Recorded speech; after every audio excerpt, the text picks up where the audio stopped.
Good morning students. आज का जो क्लास है वो काफी इम्पोर्टेंट क्लास है।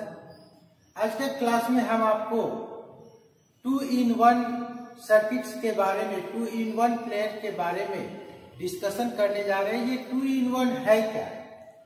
तो 2-in-1 में रेडियो और टेप रिकॉर्डर का यूज हम लोग करते हैं, अर्थात एक ही सेट में रेडियो का भी हम कार्य लेते हैं और आवश्यकता पड़ने पर टेप रिकॉर्डर का भी कार्य कर लेते हैं।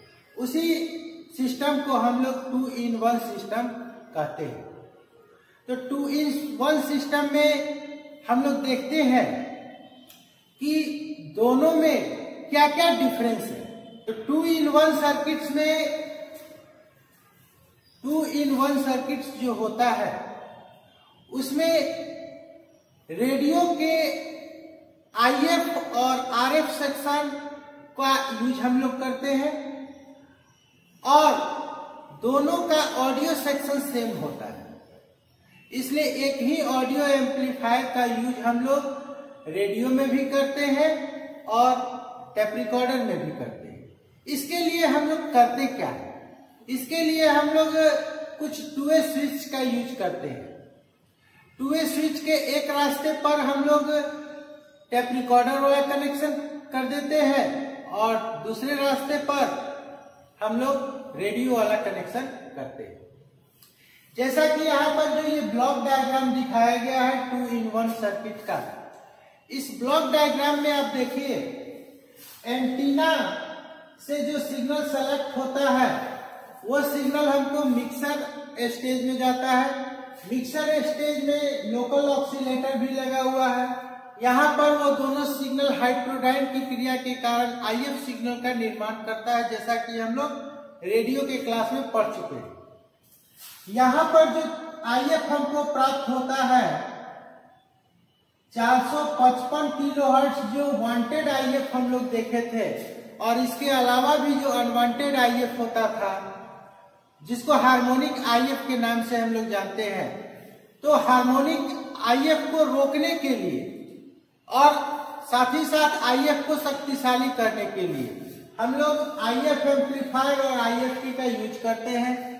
IF सेक्शन में प्रायः 2 प्रकार के 2 ट्रांजिस्टर्स का यूज हम लोग करते हैं और 3 IFT का यूज करते हैं।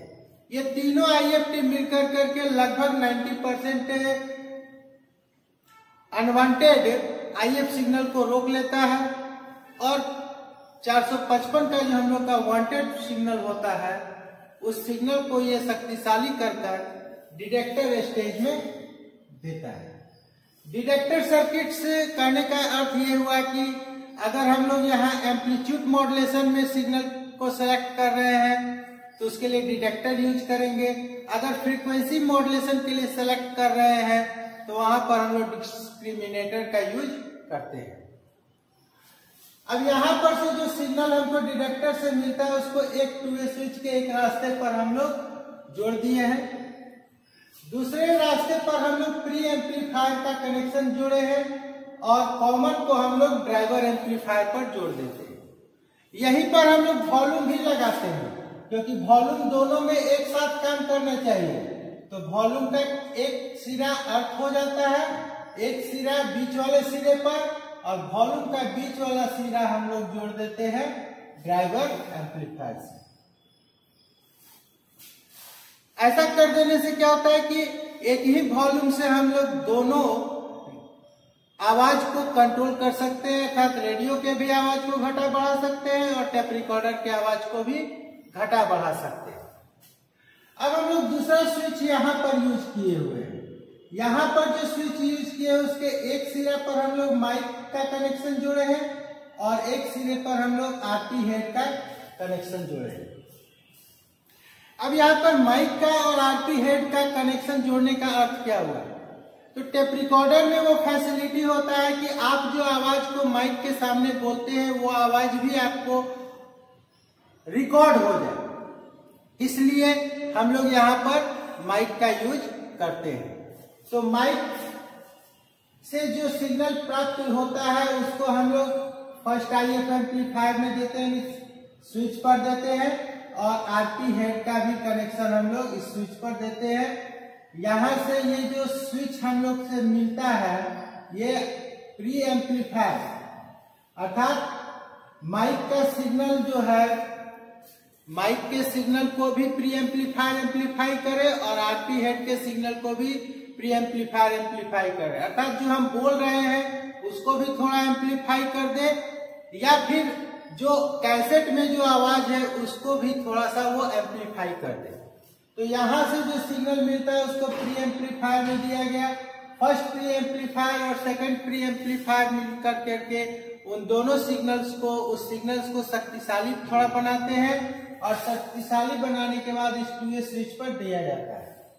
अब हम लोग देखते हैं कि आउटपुट, यहाँ पर जो आउटपुट है तो वॉल्यूम कंट्रोल पर जो सिग्नल हमको मिलता है उस वॉल्यूम कंट्रोल के सिग्नल को ऑडियो ड्राइवर एम्पलीफायर थोड़ा बहुत शक्तिशाली बनाता है और शक्तिशाली बनाने के बाद क्या करता है, उसे ऑडियो एम्पलीफायर में, आउटपुट एम्पलीफायर में देता है, जहां पर उसको और ज्यादा शक्तिशाली बनाया जाता है और उसको हम लोग स्पीकर के द्वारा सुन लेते हैं। अब अगर हमको इसमें रिकॉर्डिंग का काम करना हो तो हम लोग क्या करेंगे, इस स्विच को हम लोग माइक के तरफ कर देंगे। जैसे ही माइक के तरफ करेंगे ये सिग्नल आपको यहाँ से होता हुआ, प्री एम्पलीफायर से होता हुआ, इस वॉल्यूम कंट्रोल से होता हुआ ड्राइवर आउटपुट एम्पलीफायर पर आता है। इसका कनेक्शन हम लोग नीचे कर देंगे, इस स्विच का कनेक्शन इस पॉइंट से कर देंगे। ये सिग्नल इस तरह से आकर कर करके आरपी हेड पर चला जाएगा। आरपी हेड पर जैसे ही वो सिग्नल जाएगा, आरपी हेड जो है उस ऑडियो सिग्नल के अनुसार वहां पर मैग्नेट उत्पन्न होगा और वो मैग्नेट क्या होगा, जब उसके संपर्क में टेप रील गुजरता है तो उसका जो मैग्नेट होता है वो इस आरपी हेड के मैग्नेट के अनुसार व्यवस्थित हो जाता है।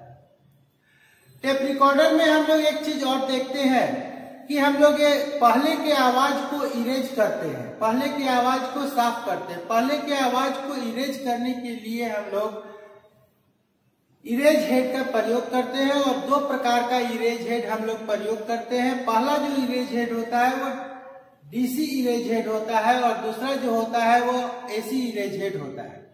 डीसी इरेज हेड में हम लोग क्या करते हैं कि डीसी सप्लाई देते हैं, जो सेट को सप्लाई काम करने के लिए 6 वोल्ट देते हैं वही सप्लाई उस पर दे देते हैं। और एसी में क्या करते हैं कि एक ऑक्सीलेटर सर्किट्स लगाते हैं और ऑक्सीलेटर सर्किट्स के द्वारा जो फ्रीक्वेंसी उत्पन्न होता है उस फ्रीक्वेंसी को इरेज हेड पर देते हैं। ये इरेज हेड जो लगा होता है वो आरपी हेड से पहले लगा होता है, जिसके कारण इरेज हेड से जो मैग्नेट चेंज होता है, रील का जो मैग्नेट चेंज होता है, साफ होता है, ब्लैंक होता है, अर्थात यहाँ ब्लैंक नहीं होता है, वो एक तरह से सज जाता है, एक तरह से क्रमबद्ध हो जाता है, जिसके कारण हम लोग को आरपी हेड का जो सिग्नल है वो उस पर उसके अनुसार रिकॉर्ड हो जाता है। तो इरेज हेड किस प्रकार से कार्य करता है, आरपी हेड किस प्रकार से कार्य करता है, आरपी हेड कितने प्रकार का होता है, इरेज हेड कितने प्रकार का होता है, ये टॉपिकों पर चर्चा हम लोग टेप रिकॉर्डर्स के क्लास में करें। आपको नेक्स्ट क्लास में हम आपके साथ डिस्कशन करेंगे।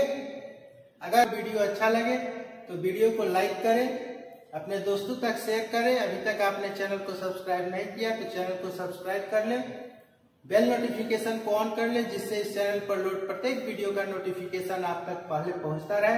Thank you.